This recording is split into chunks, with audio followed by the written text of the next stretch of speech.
Hey, this is Zach Long of ActivePTblog.com.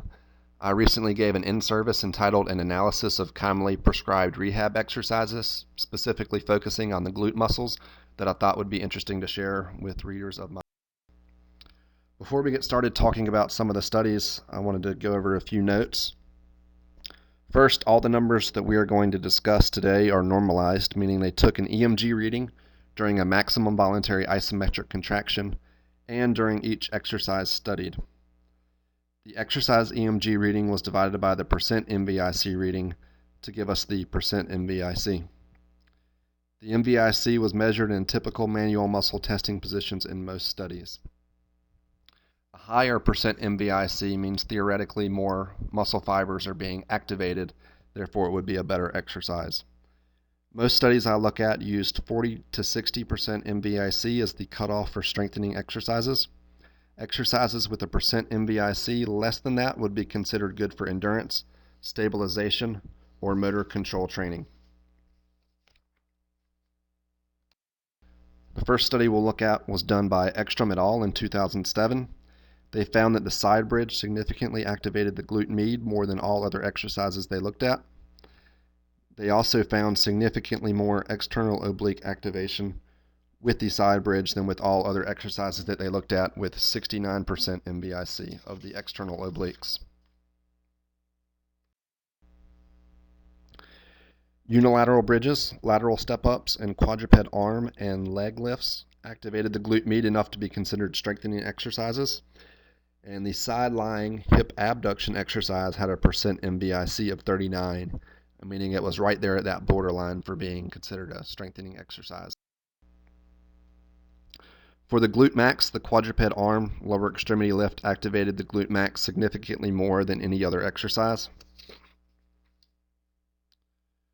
Surprisingly, unilateral bridges and bridges had pretty low glute max activation exercises. It's really surprising considering how often it's used in the clinic as a glute strengthener.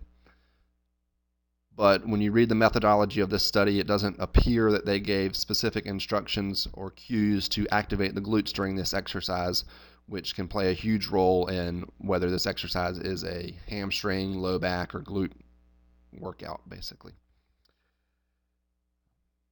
They also noted moderate spinal muscle activation with the two bridging exercises and referenced previous research that suggests that women may activate spinal muscles more with bridging.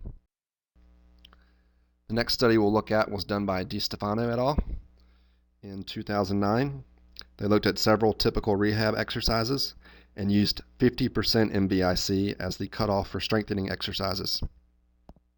Side hops, single leg deadlifts, lateral band walks, single leg squats, and side-lying hip abduction were all called top-tier glute med exercises by the researchers.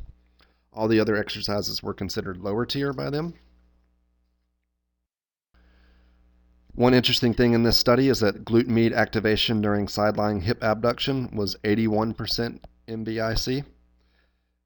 The side-lying hip abduction exercise was found to produce significantly greater activation of the glute medius than all the lower tier exercises, and it produced at least 16% more activation than any other exercise that they looked at. This is a much higher percent MVIC seen than what we saw in Ekstrom study, which had a percent MVIC of 39. The authors didn't know exactly why there was such a large difference between previous research and their numbers, but despite these differences, all the studies that I looked at that examined the side-lying hip abduction exercise did conclude that it was an effective, non-weight-bearing way to strengthen the glute med.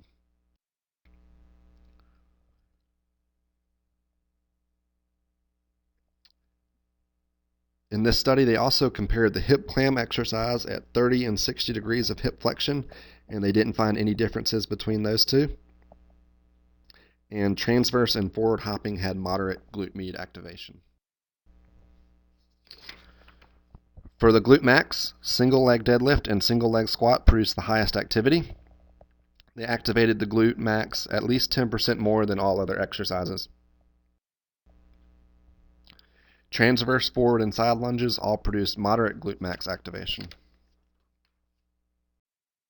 Next, we'll move on to Boren et al. They looked at a large number of exercises. I don't have them all listed here in this chart. The most interesting thing that they found in their study was that, again, the side plank was the most effective exercise for targeting the glute med. They performed their side plank with the top leg abducting. During this exercise, the bottom leg that was not abducting, that was just in the bridge position, had 103% MVIC of the glute med, and the top leg that was abducting had 88% MVIC. They also performed a front plank with hip extension that had 75% MVIC.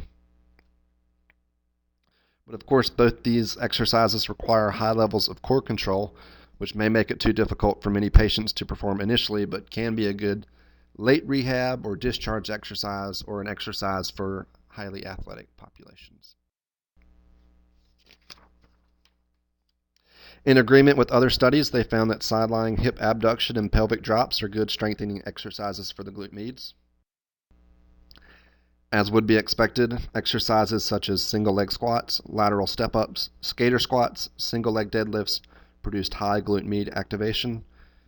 Glute med activation during the single leg squats in this study was higher than that seen in DiStefano's study, but if you look at their techniques for performing the single leg squat, it was different between studies, which would explain that difference. They did propose a glute med strengthening progression, which I've talked about on my website before. I found it to be very useful in the clinic for patients who need to strengthen their glutes in a non-weight bearing position. The first hip clam, which you see in the top left, is your standard hip clam that's performed with the hips flexed to 45 degrees and the top leg externally rotating. Hip clam number 2 starts in the same position with 45 degrees of hip flexion, but instead of externally rotating the leg, you internally rotate by lifting the foot off and keeping the knees together. Hip clam number 3 is performed with the hips in 45 degrees of hip flexion, but the starting position is with the top thigh, parallel to the ground. Then the top leg is internally rotated. During the whole execution of that movement, the top leg stays parallel to the ground. And finally, hip clam number 4 is the same as hip clam number 3, except that the hip is kept in neutral flexion rather than 45 degrees. Looking at the glute max, the front plank with hip extension had the highest activation with 106% of the MVIC. When I first read that, I was a little unsure of it, so I tried it, and I gotta say it is one of the better glute activators I've ever tried. The fact that the knee is kept in flexion and your core is preventing the lumbar spine from extending really makes all that hip extension come from the glute max, which makes it a really great exercise. The second best exercise they studied was the glute squeeze.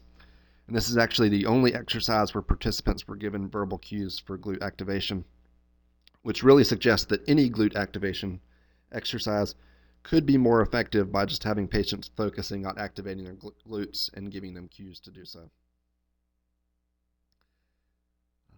Interesting in this study, glute max activation during the side plank when the contralateral lower extremity was abducted was over 70% MVIC.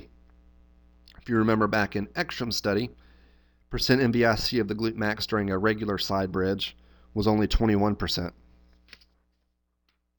This large difference could be due to increased stabilization requirements needed when abducting the top leg, or it could just be due to differences in methodology.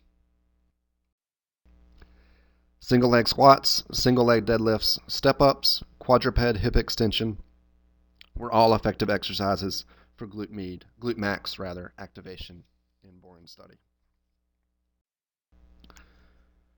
Boren suggested 4 exercises as the best for activating both the glute max and the glute med because they activated greater than 75% MVIC for both muscles. Those exercises were the front plank with hip extension, the single leg squat, and the side plank with hip abduction, and that's whether you're talking about the support limb or the abducting limb.